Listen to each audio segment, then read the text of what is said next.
Welcome, everyone, to this episode of the Legacy Life podcast.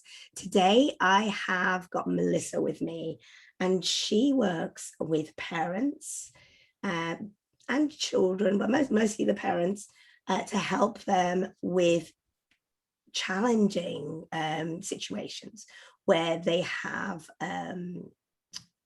ODD. So she's going to tell you what that is, because there'll be people listening who don't know what that is. She has experience of working with children with ADHD as well, and autism. So I'm so excited to have her here today. And I'm just going to flag up, I am husky today. I am on day 5 of a cold. And I've got that gorgeous husky going on. So I just thought I'd flag that up. If you're thinking, whoa, she sounds different, I've got that going on. So that's pretty cool. So welcome, Melissa. It's great to have you here. Thank you. Hello, how are you? I'm good. I'm getting better every day. And yesterday I had no voice at all, so we weren't recording this yesterday. Yeah. Well, I'm glad it is today then. Yeah, absolutely. So one of the reasons I'm excited to have you on is, people listen to this podcast, they may or may not know, but I talk a lot about legacy. I talk about our purpose, like what it is we want to do in the world, what impact we want to have, what difference we want to make in our own families, in our businesses, and in our lives. And I'm always connecting with people, and I've connected with you, which is amazing, because you're a specialist. That's not the only reason. You're just a gorgeous mom and lovely person.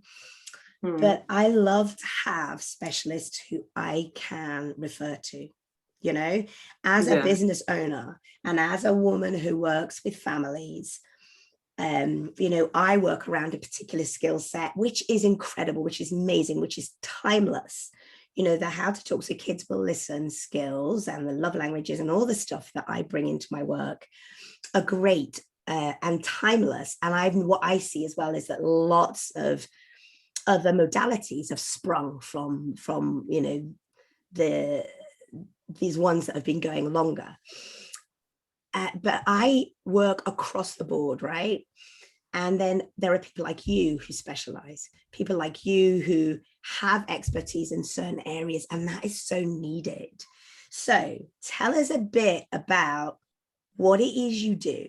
What is that expertise that you have? Well, I work with parents of children with oppositional defiant disorder,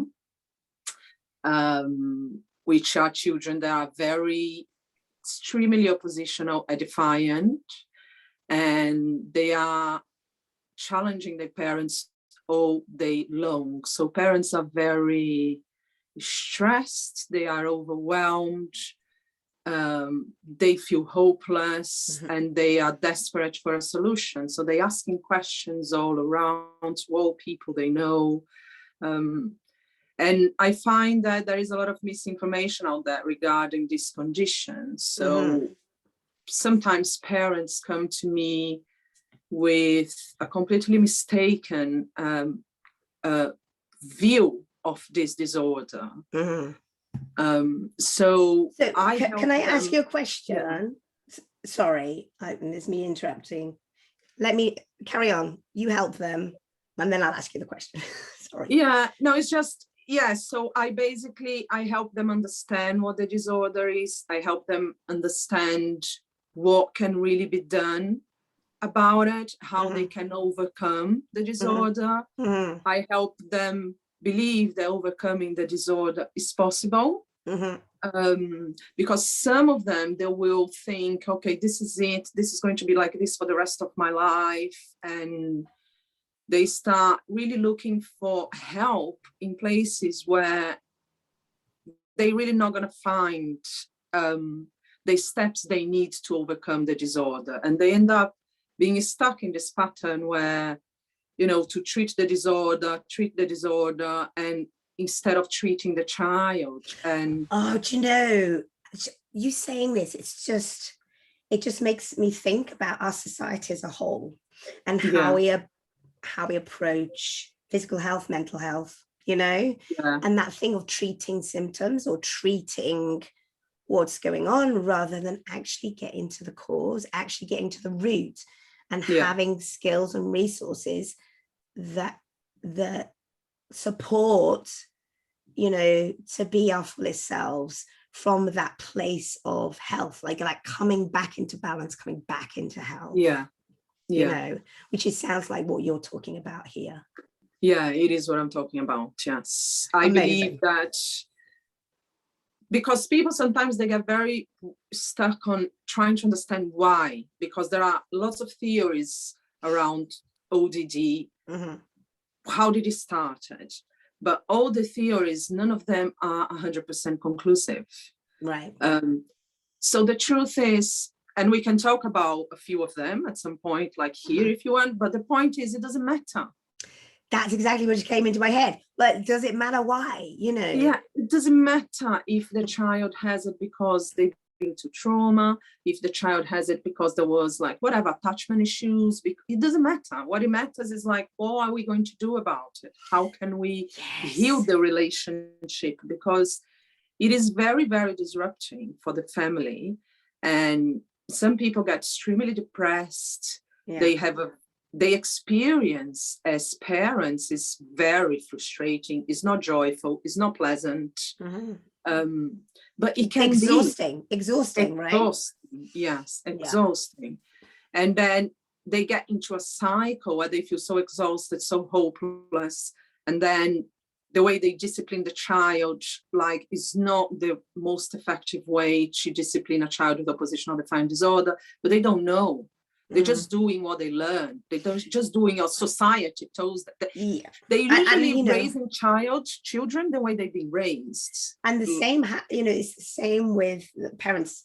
You know, I work. Some will be experiencing what you're talking about. Some will have children with oppositional defiant disorder, but many won't. And it's just like, it's the same with all parenting. Like we parent from what we know. We repeat those patterns.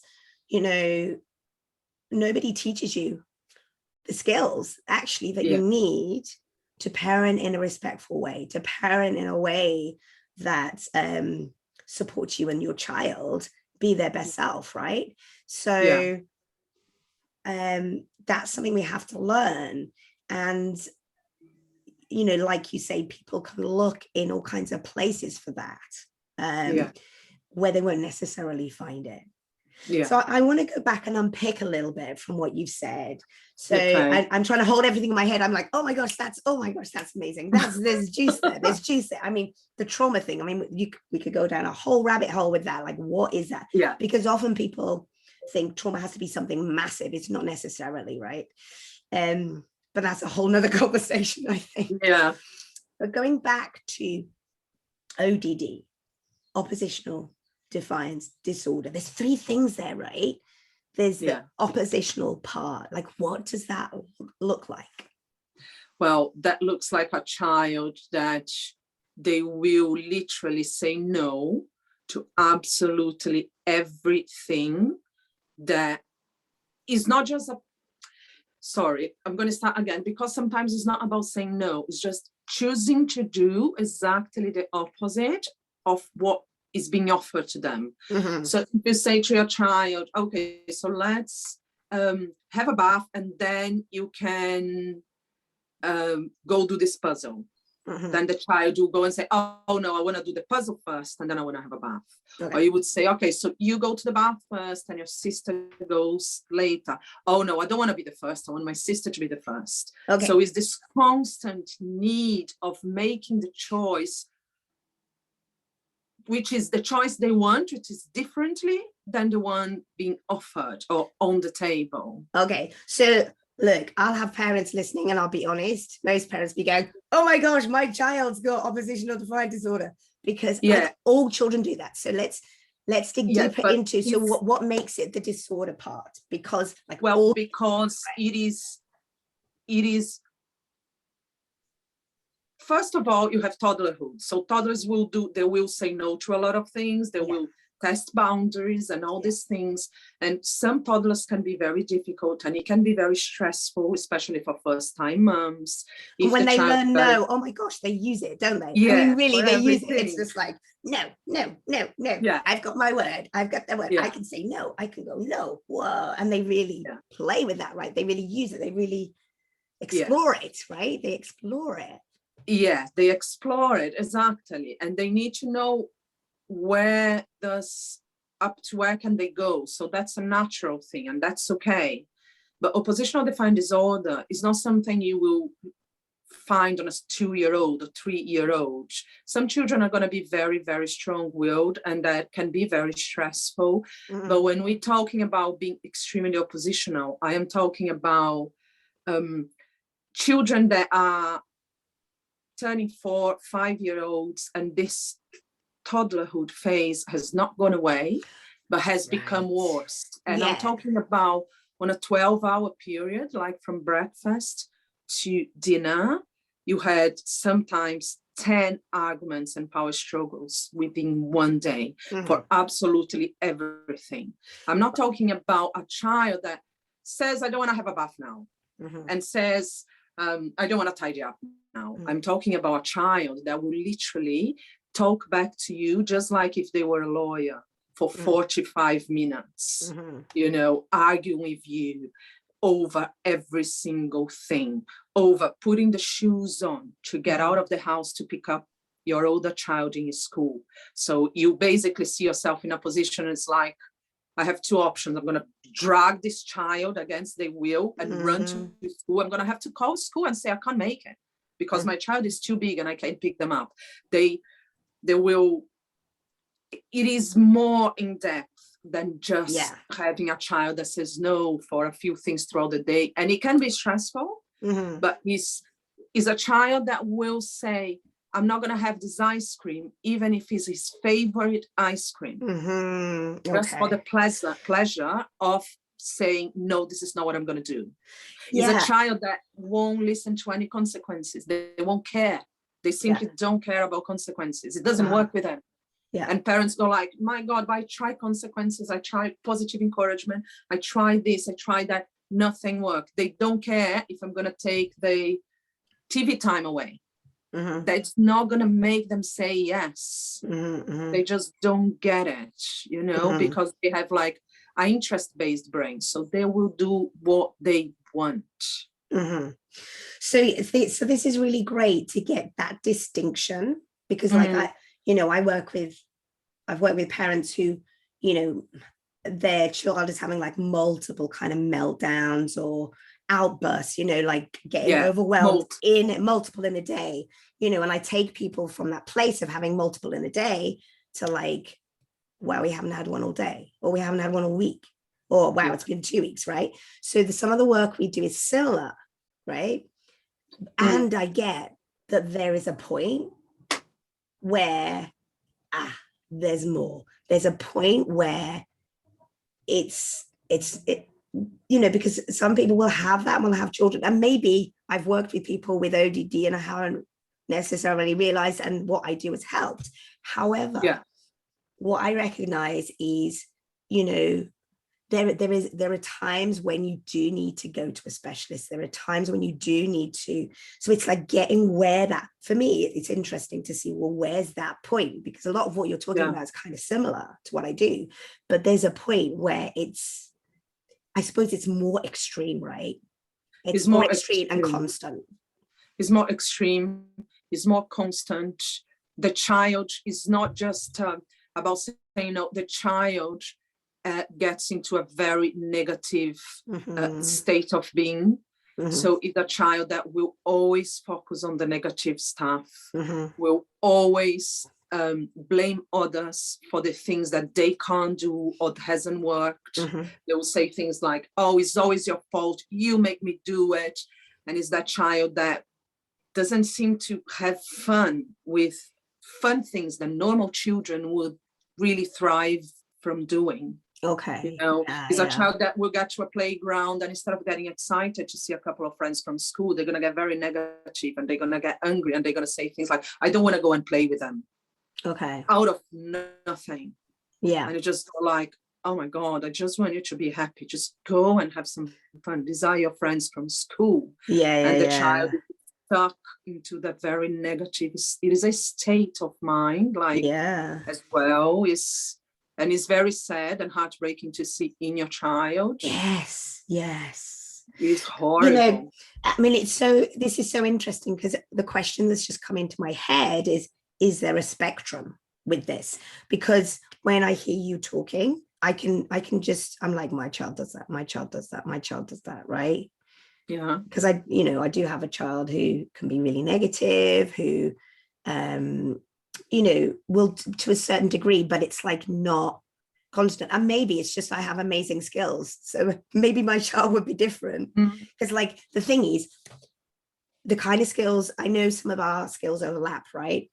Yeah. And the kind of skills that we use, and you have more in your toolkit that's really specific and specialist. I've been using them since my kids were like, could talk, or before they could talk, right? Yeah. So it's like, I've never had a time when I haven't really been using those skills. You know, I didn't come to them later. I came before I had my kids, and then started using them from when my eldest was 1. So it's interesting for me to listen to you and think, gosh, would my child, if I didn't have these skills, would it have escalated and me end up with what you're talking about? Do you know? Yeah. Definitely, that is a very important point. Yes. Wow. I just think, particularly because my child one of my children does quite a lot of what you're talking about on a tiny scale. And of course, we manage it. We have skills. We use our skills, right? Yeah. And we find it tiring sometimes, but it's not like that complete exhaustion and we don't know what to do and all that kind of bit. But I just think maybe we would be in that place if we didn't have the skills. I mean, that this is a revelation to me, because I've just thought, wow, I could be in that position. Yeah, I think that is definitely the case for many people, because what I see happening is that at first parents are not sure if it is or it isn't. So you have 2 types of parents. You have the ones that, I mean, you have many types, but let's say if I were putting 2 categories, you have one that thinks is a phase, is not really sure if it is, if it isn't, takes a very long time to take action because they think maybe this is just a phase, maybe this child just misbehaving, is a spoiled child, and then they will use this traditional parenting techniques which completely backfired. Like I said, consequences and punishments do not work with children with oppositional defiant disorder. It brings more defiance and it brings more stress to the life of the family. Yeah. So and then you have the other parent, which the child is 3 years old and they decide that the child has ODD, maybe is autistic, has anxiety, SPD, and the parent itself thinks the child has all those things without even having a proper diagnosis. So have both parents, that this type of parents, that one will wait too long and the other one will be super desperate, thinking, labeling the child with all these conditions. But that's all because they don't have these skills we are talking about. Because this way of parenting is quite new. Like 30 years ago, that wasn't the case, to parent children the way, in a respectful way. Well, do you know, it's the thing that I find incredible, because it's not new. It's not new. The knowledge of this way of parenting is not new. So like the ladies, for instance, who wrote the How to Talk So Kids Will Listen and Listen So Kids Will Talk books, they wrote those in the 80s, right? They wrote the book in the 80s, but it's like, so the knowledge has been there for a long time, and they had 10 years before that. So from the 70s, they were using these skills, right? But it's like the knowledge staying with a small group of people and it not getting out, it not getting out into the masses, it not becoming part of our popular culture. And so what I see has happened is the old ways that don't work just get perpetuated and passed on generation after generation after generation. And so it's not that we haven't got the knowledge is there, but it's like, it's still, I find it amazing that it's still, the minority of people who find it, who get the access to it. And something I'm passionate about is getting this knowledge out to as many people as possible, to empower as many families as possible, so that, they can have freedom with their parenting. They don't have to repeat the patterns of the past. They can break free from that. And the crazy thing is, it's a lot of the skills are quite simple, aren't they? Yeah, but not necessarily easy, but simple. But there's a distinction, isn't it? Yeah.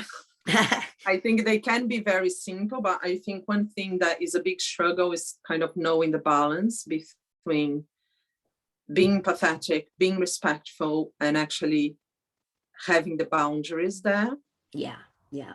Continue disciplining them. I don't like to use this word disciplining so much because it's very misunderstood, but if we were to say, you can't have a respectful approach and still have the boundaries there. Like, children have to learn to respect those, and I think this balance is very hard. To know, where do I stop? What is like to being a respectful parent. And so this is the thing, and I talk about this, and I'm sure you do as well in your work as well, is that people can go into being permissive and like thinking to be respectful, they have to just let their children do whatever they want. It's not about that. You still need to have these firm, loving, I talk about firm, loving boundaries. Like I have a whole module in one of my courses, which is called Dynamic Discipline. It's about, it's about having those loving, firm boundaries. Because like, we're holding space for our children. Their job is to push the boundaries. Our job is to hold the boundary and to hold space. So there needs to be a boundary. There can't be no boundary, otherwise they don't feel safe. And then they don't understand. They don't understand how to be respectful themselves if they grow up with no boundaries. They don't understand the concept of safe and unsafe, like behaviours. So I think it's the same with choices. For instance, I see so some people are really against choices because they think, some parents who just let their child choose whatever they want, and they will go and say, I won't give a choice to my 4-year-old.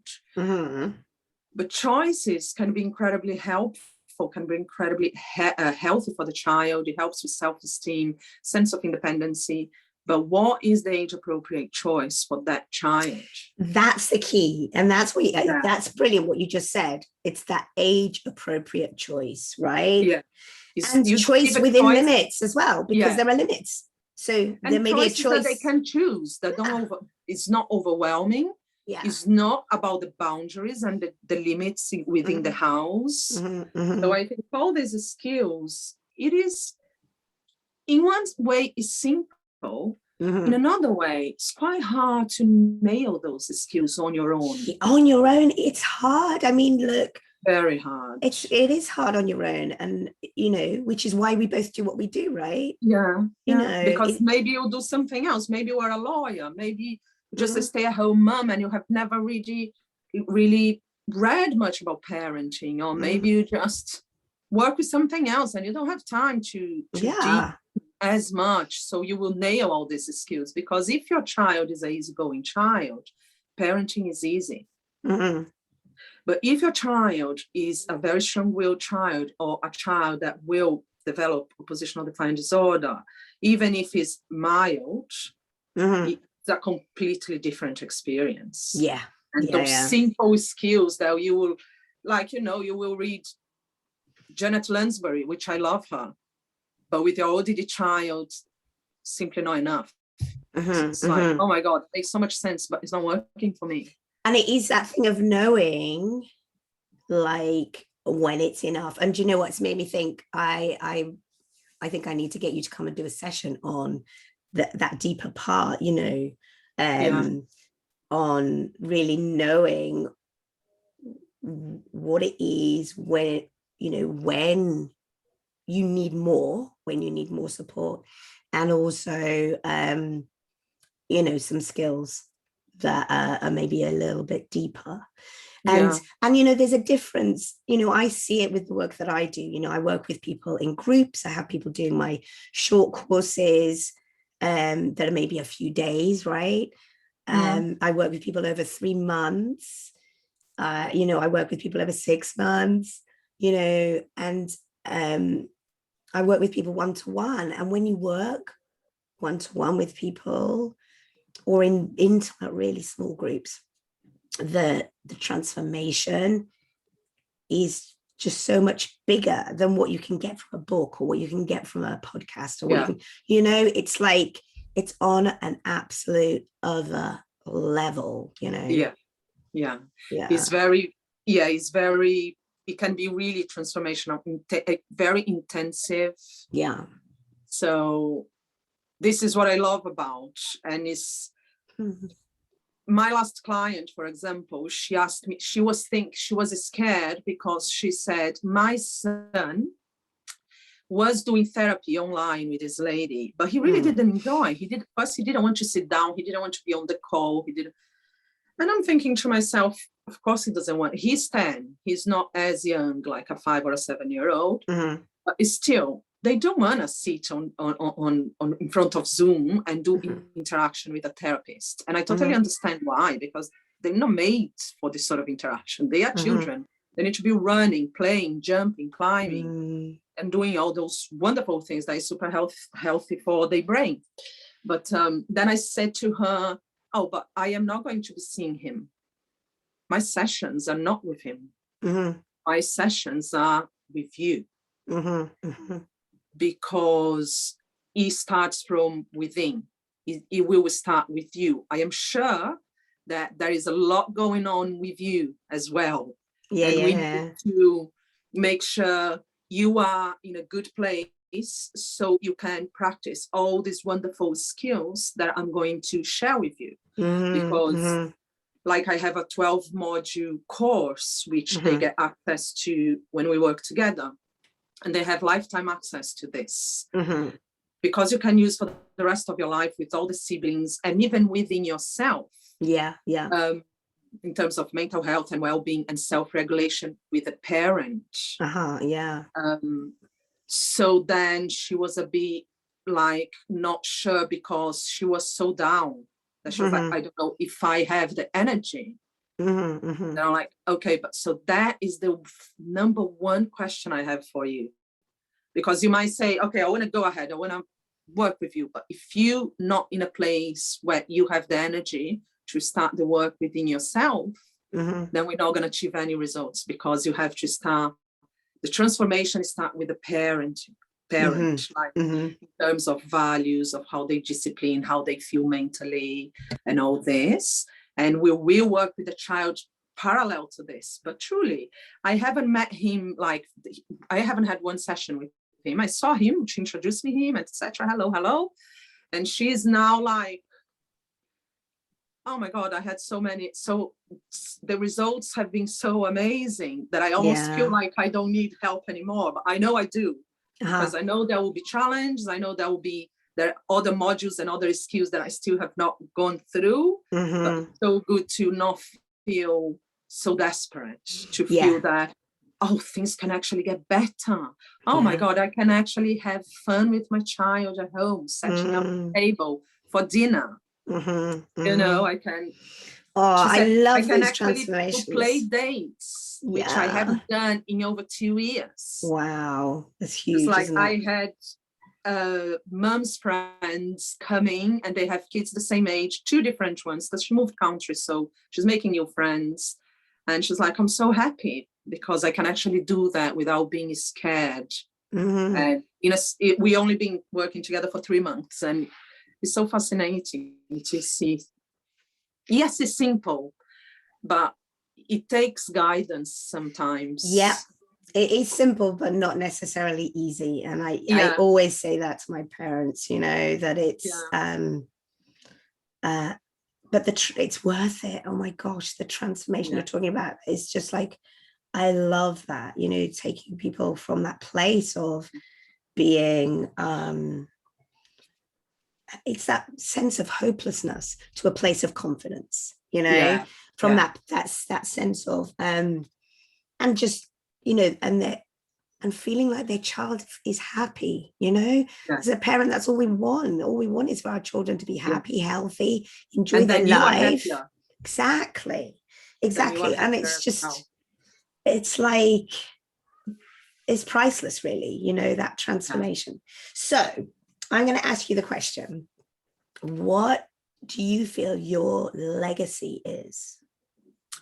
Well, I think it starts from, I think I want to see the moms thrive and have positive experiences, because I know what it's like. I have a child that has challenged me in every single way for, you know, he's 5 now.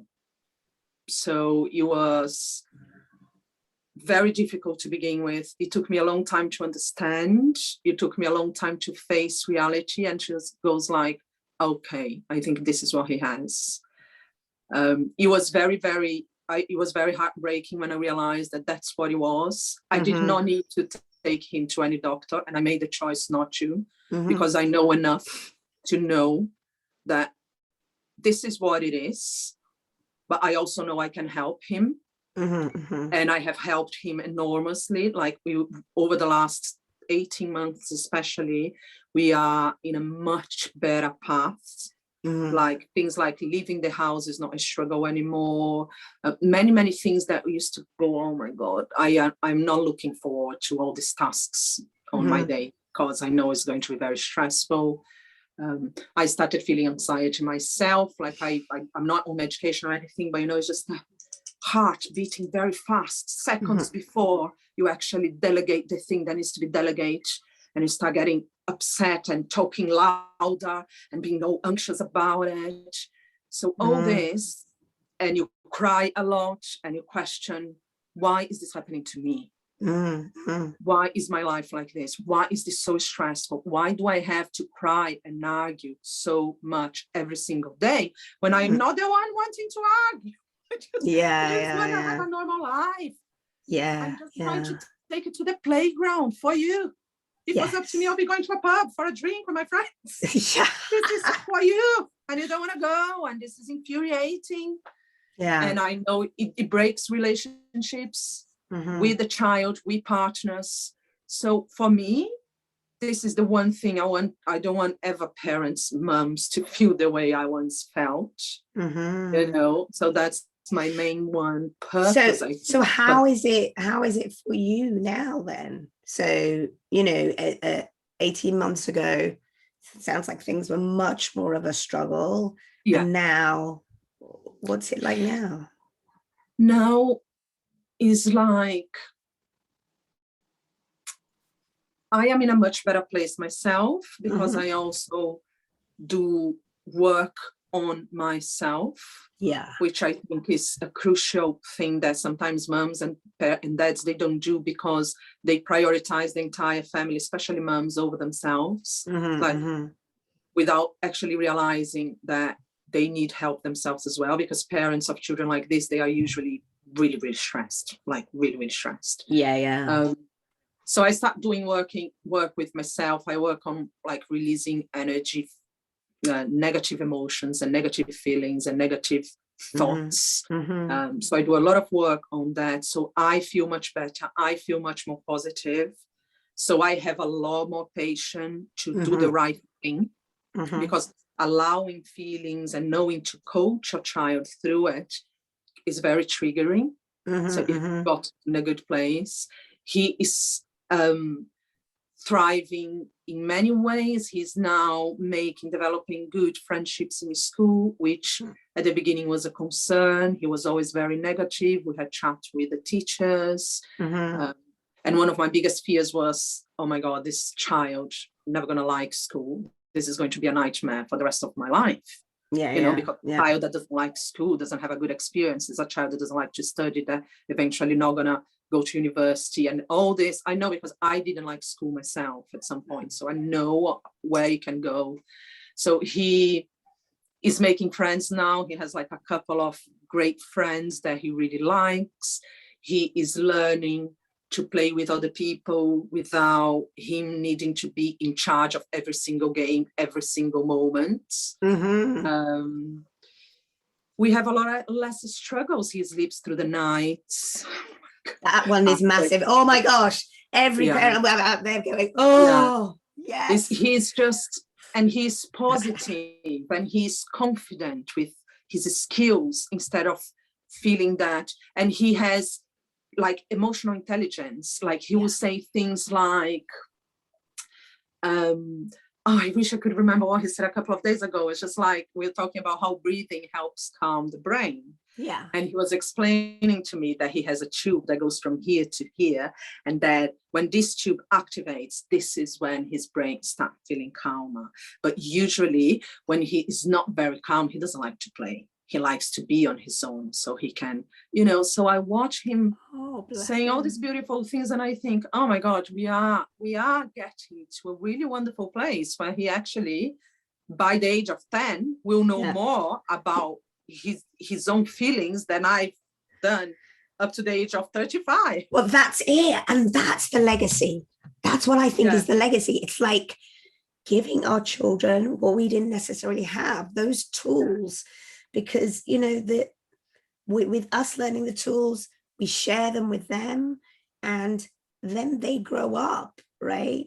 Already being in this kind of beautiful emotional place where they know how to give themselves what they need. They know how to regulate themselves. They know how to have empathy, and for all the relationships they have in their lives. I mean, it is just gorgeous. We put them on that path so much earlier, so that probably took us years to do. And I just think that is the legacy, right? It's just like, wow. So I think you will start with a mom, which is like a chain that then will go to the child. Then this child will be a happier child, a child that will not develop anxiety, that will not be depressed by the age of 15, and will be a child that will thrive, be a healthy adult, building a better world. So that's what we're doing, guys. That's it. That's it, everyone. She has said it. That's what we're doing. We're building a better world. Children will grow up and turn into much healthier adults than us, overall speaking, our generation, and build a much better world and raise much better children in terms of like, not much better, but more self-aware of how they feel and, understanding relationships within each other. And instead of like having 50% of marriage ending in divorce, people will actually learn to regulate themselves and work on their relationships. Yeah. And the world will be a much happier place. Of course. That's the idea, I guess, to make sure that we do our little bit with ourselves and we pass on to our children, that will pass on to somebody else, that will pass on to somebody else. And we will, in 50 years, have a society filled with people that have respectful relationships within each other, instead of bullying each other, being involved in abusive relationships, having been abused by their parents, because all this comes from where? Where did it start? This parent that abuses a child, how was their childhood? How were they raised? What happened to them? Because there is always something. And that's it. And that's it. And that is, it's having the skills, having the knowledge, having the support to break these cycles, to break these negative patterns, to go, if you're in that situation, that it stops with me. Like, I'm not doing it that way. No, I choose this path. I choose this path. I choose to empower myself. I choose to empower my child. I choose to learn the skills and to create a new story. That's what we're doing. We're creating a new story. Yeah. And this is so powerful but it's also a conscious choice. Yes, You have got to say, okay, I'm going to do this differently. Yeah. Because otherwise you're just going to go with the flow, and things can get very stressful, and it can be too late. Like one thing that you said, although I will say, right, and I think we do need to wrap up because we've been on quite a long time, but we need to wrap up, right? But what I think I will say, I don't believe it's ever too late, right? It is great. The earlier you can do it, the better. The earlier you can do it, the better. It's going to make life easier. The earlier we learn these amazing skills that will support us, whether people come to me, to you, to, to another specialist. But learning these skills early on makes a massive, massive difference. However, I always say to people, it is never, ever too late. You can do this anytime. Like, don't feel like, oh, well, my child's 10 and I've missed the boat, or they're 15 and it's too late. Yeah, that's not what I mean. No, I just meant, when I say too late, I meant it gets too deep, that it is harder. It's always harder. Possible. Always possible, but harder. Yeah. And I meant, especially for the parent, if the parent gets into much of a dark hole, when you feel like, oh my God, this is too much for me. Yeah. Like, you have to try and do something before you get to this point. So that's the message, isn't it? The sooner you do this, like the sooner you learn. Don't wait to see if. Yeah. If. Don't wait to see if. It doesn't matter what people around you say. Just your gut feeling say, okay, I need help. Go and find the help you need, and just make sure you find a help, because if your goal is to overcome the disorder, you've got to find a mentor that believes in that.